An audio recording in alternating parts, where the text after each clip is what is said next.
e noi non ce la facciamo più a sbarcare il lunario. Io sono veramente convinto del fatto che oggi se c'è una microevasione, ma no, noi non siamo un popolo di evasori, lo si fa spesso per sopravvivere. Così il presidente della regione Veneto interviene in merito al blitz scattato nel fine settimana in varie località balneari venete, nel Veneziano, a Jesolo e Sottomarina.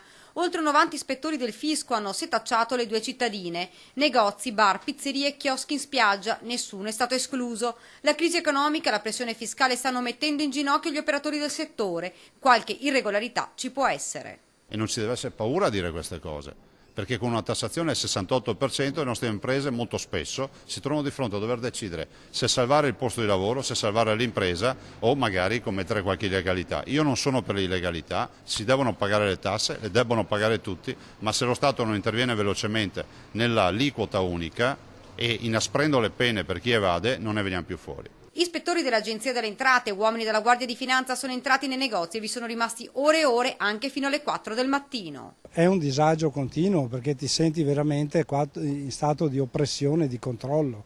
Cioè sei lì nel tuo lavoro che cerchi di svolgerlo al meglio e quindi pensi c'è qualcuno che è sempre convinto che siamo tutti ladri.